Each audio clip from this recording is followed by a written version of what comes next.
All right, team, let's jump right in. Today, we're putting on our strategist hats to dig into a really fascinating explainer about how AI is fundamentally reshaping the global research landscape. We so often talk about AI as just a basic productivity hack, right? But if we look at it strategically, it's actually operating as this massive leveler for human knowledge. So, here's our game plan for today. We'll kick things off by looking at the global research divide. Then we'll explore AI as the silicon equalizer, walk through some real-world research revolutions, tackle the pitfalls in power dynamics, and finally wrap up with designing equitable AI research. Let's start with Section 1, the global research divide. Who gets to ask the questions? I want you to really think about who currently gets to be a researcher. If you're sitting at a well-funded university or a major corporate lab, you probably take your setup for granted. But for researchers in under-resourced institutions, the operational barriers to entry are just staggering. We're talking about costly data sets, massive computational needs, and knowledge that is totally locked behind expensive paywalls. But as we can see here, we are looking at a complete paradigm shift. Historically, research was literally blocked by the need for expensive physical infrastructure. Today, those barriers are being completely bypassed by accessible AI tools. Cloud-based AI is replacing those massive on-premise servers. Language models are synthesizing literature so you don't need 100 expensive journal subscriptions, and asynchronous platforms are totally eliminating the need for crazy travel budgets. It's an absolute game changer. Moving right along to Section 2, AI, the silicon equalizer. From dark rooms to digital cameras. The source material uses this brilliant metaphor that I just love. Think about the history of photography before digital cameras. You needed a dark room, expensive chemicals, specialized training. It was exclusive. But when digital cameras arrived, suddenly anyone could shoot, right? Now, AI isn't automatically making everyone a Nobel laureate, let's be clear about that. But it is giving anyone with a brilliant question the lens they need to actually explore it. And the core metric here is efficiency. And honestly, the numbers are wild. Take this real-world climate team. They used AI to scan 10,000 papers just looking for methodology details. The AI pinpointed the 340 relevant studies in a matter of hours. Hours! That single task used to literally cost a graduate student an entire semester of grueling manual labor. AI is buying researchers the ultimate non-renewable resource, which is time. Let's dive into Section 3, Real-World Research Revolutions. Global human knowledge in action. Let's ground all this theory in reality with our first case study. This is an African agricultural network studying semi-arid soil management, and they're doing it entirely without the luxury of massive centralized computing labs. Notice the operational flow here because it's super clever. They're leveraging AI at literally every single touch point. Language models handle the literature review, cloud tools crunch the massive data sets, and AI helps coordinate the findings across different regions.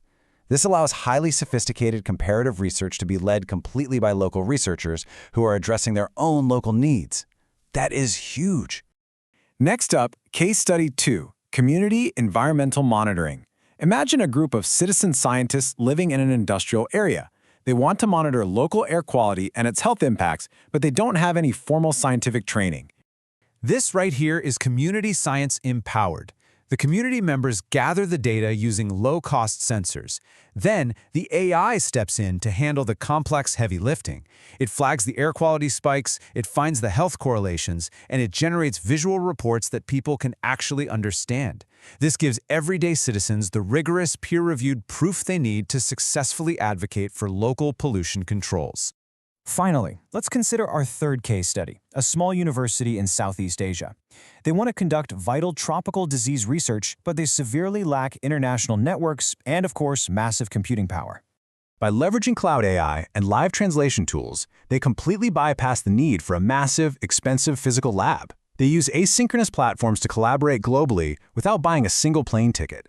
And through this framework, this small university totally transforms into a regional powerhouse for tropical disease research, eventually building up their own internal capability. It's just incredible to see.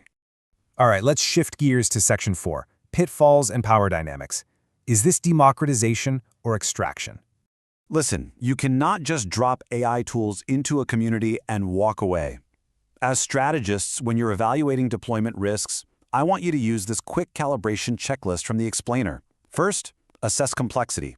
Are you integrating with local culture or just dumping a tool? Second, assess access. Is there active mentorship or just a login credential? And third, sustainability. Is there long-term funding beyond that initial pilot grant? If you don't pass this checklist, you aren't democratizing anything. You're actually widening the digital divide. Which brings us to a really critical ethical risk: neo-colonial knowledge extraction. If elite institutions are just using AI to harvest massive amounts of data from marginalized communities to publish their own papers without building local capacity or sharing the upside, well, that's not democratization. That is pure appropriation, and we absolutely have to avoid it. So how do we fix this? Section 5. Designing equitable AI research. True democratization requires intentional design. The framework for genuine democratization insists on a really fundamental shift. We absolutely must move from doing research on communities to doing research with them. This means investing heavily in local AI capacity and enforcing strict ethical frameworks for benefit sharing, making sure the value flows directly back to the people providing the data. Ultimately, we are facing two very divergent paths. Simply providing a tool from the top down, that acts as a temporary band-aid and honestly just perpetuates inequality.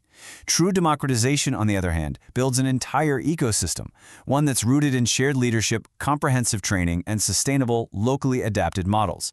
So I'll leave you with a pretty provocative question to chew on in your own work. What questions might researchers in vastly different contexts be asking right now that you haven't even thought of? Democratizing research isn't a charity project. It's literally the key to unlocking new methodologies and brilliant solutions for humanity that traditional elite institutions would never even think to ask. Thanks for joining me on this explainer today. Keep calibrating those strategies and keep asking great questions.